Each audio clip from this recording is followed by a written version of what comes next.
So Deserts of Kharak is an epic sci-fi road trip on the planet Kharak. It's the prequel to the Homeworld 1 story. So in Homeworld 1 it says, 100 years ago, an object was discovered in the sands of the Great Desert. An expedition was sent. This is that expedition. It's about struggle against overwhelming odds. It's about persisting against challenges that are seemingly insurmountable and overcoming those odds.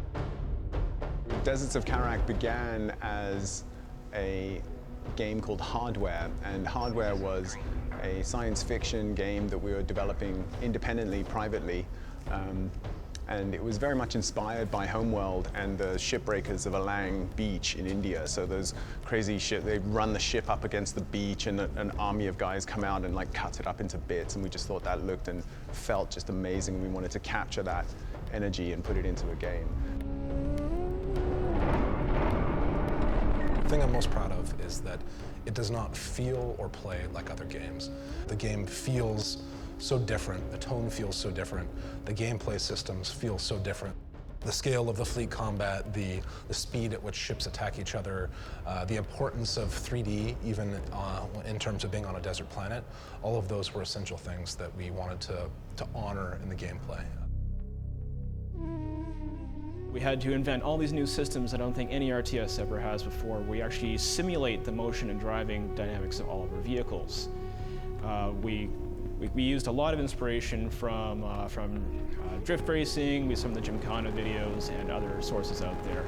And what we came up with is a way of describing how vehicles drive. So they can do J-turns, they can do drifts, they can do spin-outs and 180s. And we can give people that sense of, yes, this is a real vehicle, this is grounded, this is something I could be driving and tearing around the desert. And that allows people to really connect with the vehicles in the game. We wanted to really capture that vehicle fantasy so that you could really just love the vehicles and just wish they were die-cast metal toys. You want to get your hands on them and be in the world. Multiplayer features pretty prominently in Deserts of Kharak. We were shooting for 2 games during a lunch break. That was kind of the magical number. Our unique game mode is artifact retrieval. And in artifact retrieval, teams of players compete for securing artifacts and then extracting them from that environment. When I play Deserts of Kharak, I get a really big warm fuzzy feeling, and it's a Homeworld fuzzy feeling because it has a very fluid and elastic quality to it, the way it moves, and when the player interacts with the software, things move in a very similar way. We have terrain that affects the gameplay pretty deeply. Dunes can block line of fire. Ships can move up onto dunes to secure a longer range or higher damage. So we wanted to make sure that that sense of using the terrain and using your environment applied as well. So something that I feel differentiates Deserts of Kharak from almost every other RTS out there is the fact that we don't have a tile-based map editor. What we do with our artists is we give them a blank slate and say, okay, sculpt us an experience, sculpt us a world that could exist today. An ID transponder returned the signal. The return signal originated here. That's it. That's what Jacob was talking about. I need to go investigate the source of that signal.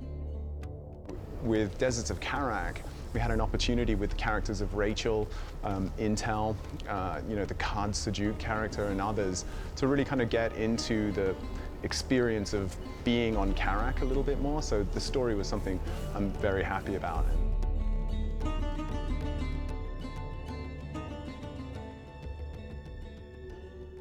Being sort of a signature of Homeworld that we had a main female lead, we really wanted to make sure that we landed that role in a really believable way. And Haley came through and just provided something that was, way beyond what we expected. Rachel Sajet is the chief science officer of the expedition. So she's young and brilliant, and she has sort of 2 motivators, if you will. So the first is, of course, the science of the mission, the discovery of the artifacts and the wrecks in the desert. And secondly, she's looking for her lost brother who went out into the desert years before and vanished and was never heard from again.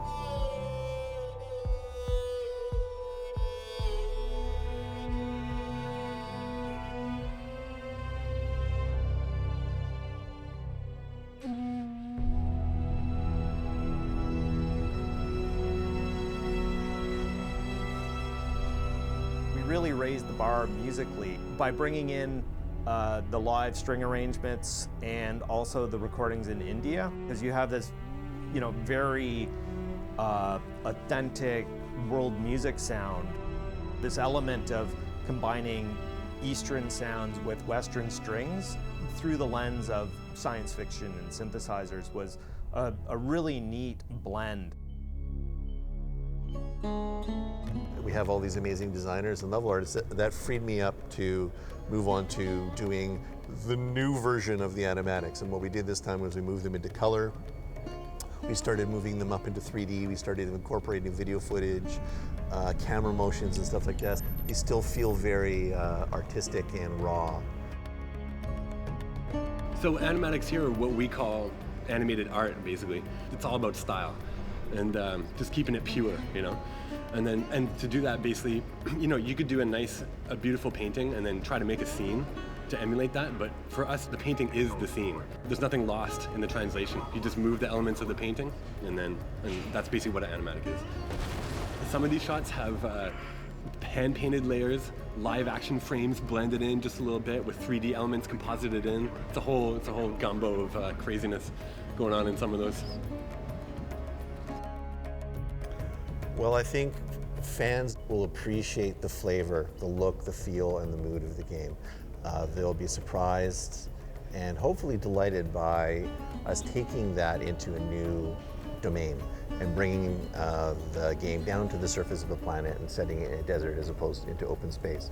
I think they'll find, like I said, the look, the feel, the mood very familiar, but we're exploring a more intimate territory, a more human scale story that's set on a planet this time. So a nice mix of old and new. It's the feeling that we were able to recapture from the original two games and bring it into this ground-based version of it. We love this project, we love this franchise. This game has emotion, it's got intellectual struggle. You get to map out and build out the things you need to surpass the challenges ahead. And the whole way along, it's great looking trucks in a sci-fi setting ripping through the desert.